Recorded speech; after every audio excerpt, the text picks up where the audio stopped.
안녕하세요. 다산에드 대표 전병칠입니다. 전기기능사 필기시험이 끝난 다음에는 전기기능사 실기시험을 준비해야 합니다.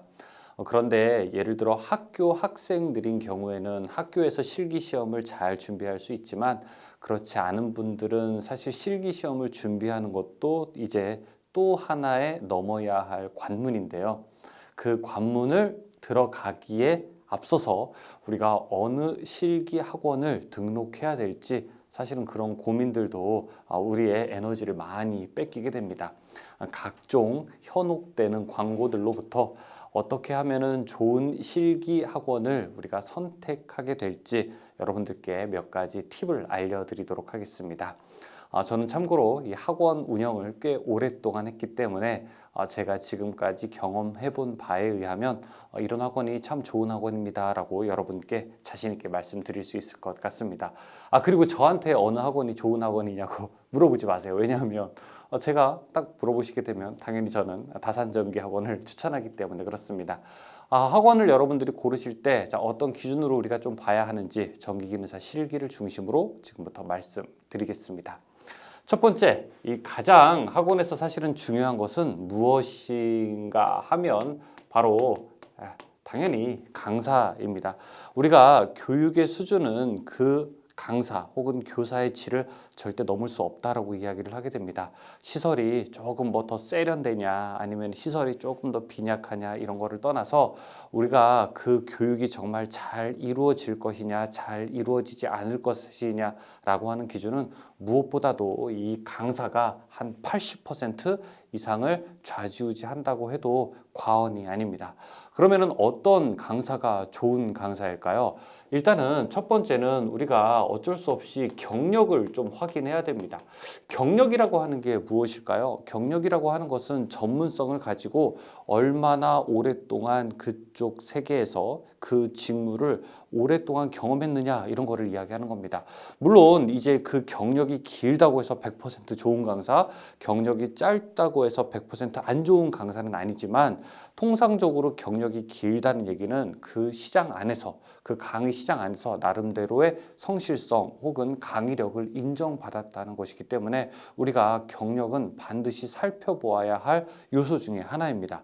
특히 이제 조금 안 좋은 학원들에서는 바로 지난번에 기능사 따신 분, 지난번에 기능장 따신 분, 그러니까 사실 작년, 재작년에 수험생이나 다름없었던 분들이 강의를 하는 이런 학원들도 있습니다. 저는 그런 학원은 조금 경력이 오래된 학원, 오래된 강사분들보다 조금 더 떨어진다고 생각을 하게 됩니다. 조금 더 좋은 강사라고 하는 것은 많은 수험생들을 거치고 그 다음에 많은 수험생들을 경험함으로써 얼마나 잘 가르쳐야 되는지 그리고 수험생들의 어려운 점은 무엇인지 그리고 어떤 방법으로 가르쳤을 때 교육 효과가 큰 것인지를 아는 분이라고 저는 생각을 하게 됩니다. 그래서 여러분들이 첫 번째 학원에 딱 한번 찾아가시거나 전화 상담하실 때 거기 계신 분이 혹시 얼마만큼 가르쳐 보셨나요?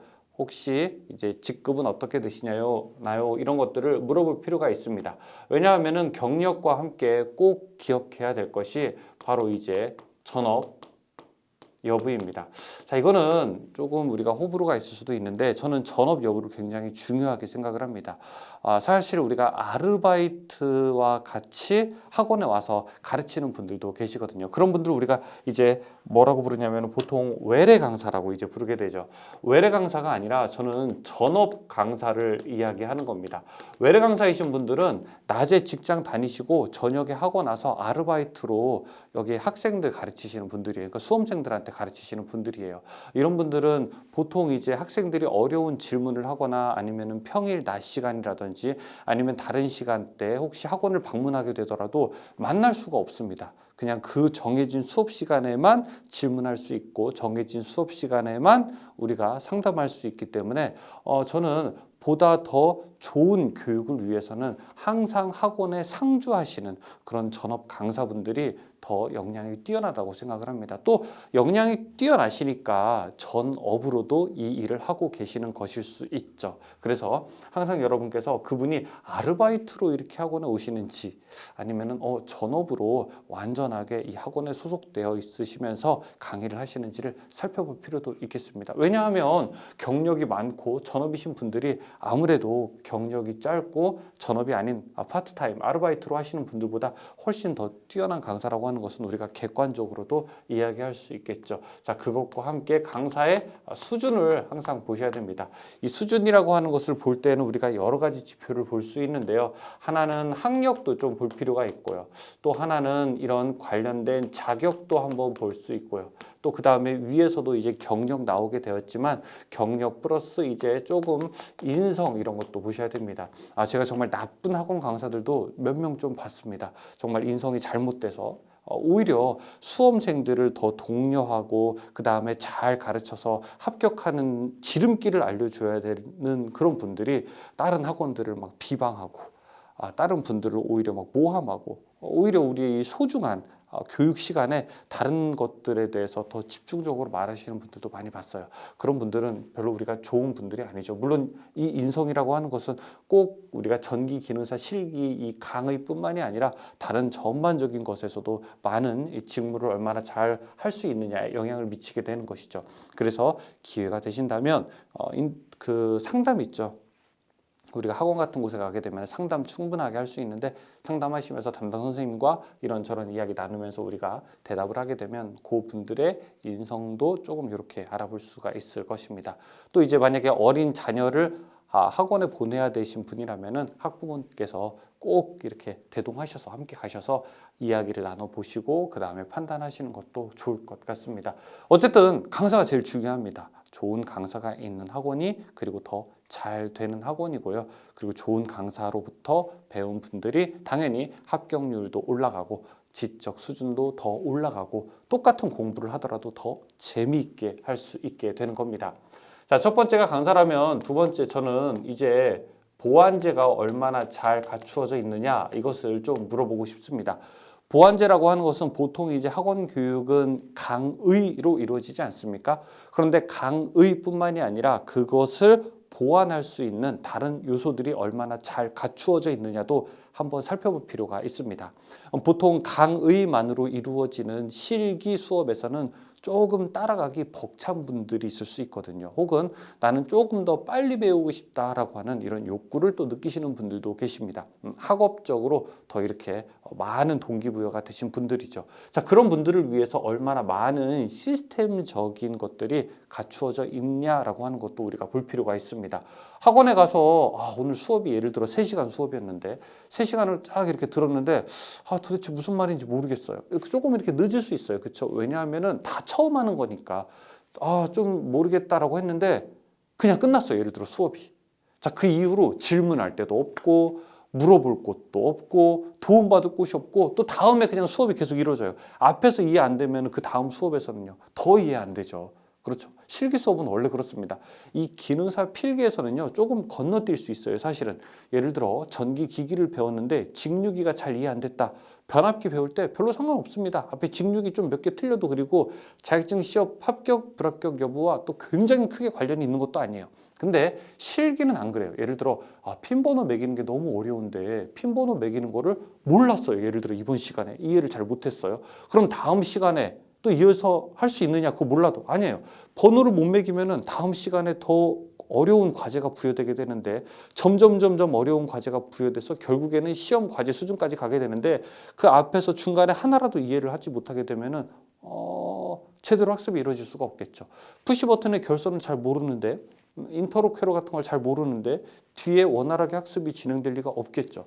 그래서 이런 보완제가 굉장히 중요한 겁니다. 혹시 이 학원 시스템의 인강 시스템이 좀 잘 되어 있는지, 인터넷으로 강의를 보완하는 이런 시스템이 좀 잘 되어 있는지, 내가 오늘 좀 이해를 못 하더라도 혹은 오늘 내가 회사 일 때문에 좀 바쁘게 학원을 하루 빠지더라도 인강이라든지 이렇게 보완할 수 있는 것들이 있는지, 또 이것도 중요한데요.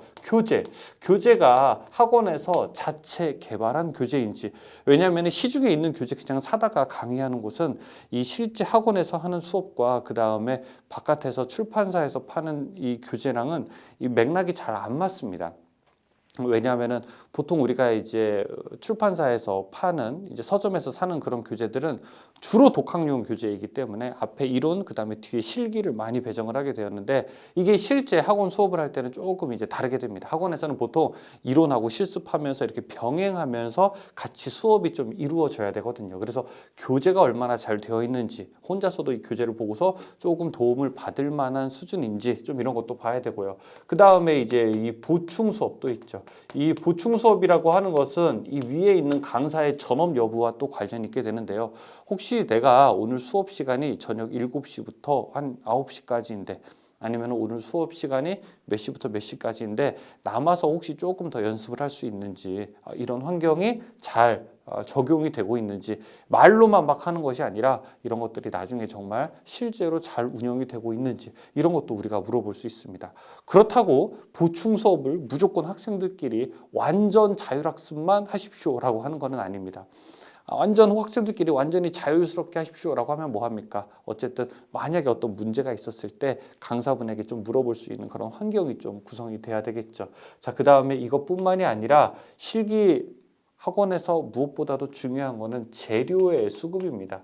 이 재료가 잘 수급이 되고 있는지, 혹시 내가 주말반 수업인데 주말 동안 학원에서는 수업을 받지만 평일에는 나올 수 없는 환경이라면 그 재료를 학원으로부터 조금 빌려가서 집에서 식탁 이런 데서 연습을 할 수 있게끔 학원에서 재료와 관련된 것도 좀 배려를 해주는지 우리가 집중적으로 관심 있게 보실 필요가 있습니다. 그래서 첫 번째는 무엇보다도 강사가 중요하다. 그리고 두 번째는 무엇보다도 보완제가 중요하다라고 이렇게 말씀을 드리고요. 자, 세 번째는 이제 조금 특이하기는 하지만 이 거리도 중요합니다. 이 거리라고 하는 것은 물리적인 거리를 이야기하는 겁니다. 우리가 예를 들어 여러분께서 어떤 수업을 주말반으로 들으신다라고 하면은 상관없습니다. 주말반일 때는요, 전국에서 한두 시간 정도도 충분히 할애해서 오실 수 있죠. 제가 예전에 대전에서 주말반 강의를 할 때는 믿기지 않으시겠지만 울릉도에서 오신 분도 계셨습니다.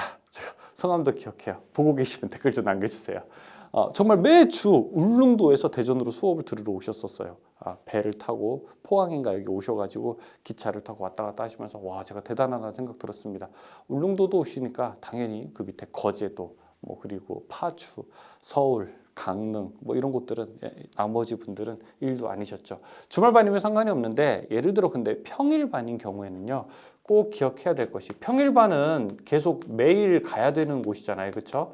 매일 갈 곳은 보통 이제 우리가 회사나 집이나 학교, 자, 이런 이동 경로를 여러분들이 좀 잘 따져보셔야 됩니다. 왜냐하면 이게 한두 번 정도는 갈 수 있거든요. 근데 보통 우리가 이제 기능사 실기 시험을 평일로 듣는다라고 하면은 한 20일 이상 가셔야 되는데, 이 20일 정도 가시는 기간 동안 계속 이렇게 경로가 꼬여버리게 되면은 학원을 다니기가 좀 쉽지가 않습니다. 이게 이 교통비라고 하는 거죠. 뭐랄까요, 도로에서 낭비되는 비용도 사실은 적은 비용이 아닙니다. 그래서 경로도 이렇게 잘 한번 따져보셔서 대중교통의 용이성이라든지, 아니면은 혹시 그 근처에 좀 이렇게 자가용으로 가신다면 주차할 때가 괜찮은지, 뭐 그런 것도 살펴보시는 게 좋은 이제 학원을 선택하는 방법이라고 할 수가 있습니다. 강사분들은 정말 좋은 강사분이어야 하고요. 그리고 보완제도 잘 마련이 되어 있어야 하고요. 그 다음에 거리도 적절해야 여러분들이 연습하고 그 다음에 능숙하게 과제를 수행하는데 무엇보다도 큰 도움이 될 것입니다. 이것들이 잘 갖추어져 있어야 여러분들이 한 번에 합격할 수 있고요. 한 번에 합격해야 나머지 금전적인 직접 비용, 수강료라든지 응시료라든지 재료비라든지 공부비를 아낄 뿐만 아니라 그 이외의 기회비용과 같은 비용까지 모두 다 절약할 수가 있습니다.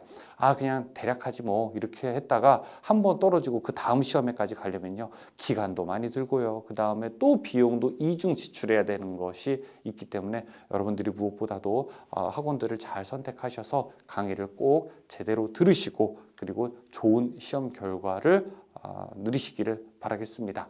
참고로 광고를 하자면 다산전기학원은 다 준비가 되어 있습니다. 아무튼 여러분께서, 그리고 혹시 나는 좀 학원을 다니기 좀 적절하지 않으시다라고 하시는 분들에게는 저희가 이런 인강 동영상 강의가 잘 되어 있습니다. 인강으로 강의를 들으시고 이 다산에서는 재료도 대여라든지 아니면 판매를 하게 됩니다. 그 다음에 나중에 이제 특강을 이용하시게 되면은, 특강은 이제 1회 우리가 모의고사로 진행을 하게 됩니다. 시험 직전에 한번 이렇게 특강을 이용하시면은 여러분께서 좋은 또 결과를 얻으실 수 있을 테니까 이 내용도 한번 저희들 공지사항이나 관련된 내용을 참고해 보시기 바라겠습니다. 꼭 좋은 학원 고르셔서 여러분께서 좋은 결과 얻으시길 바라겠습니다. 감사합니다.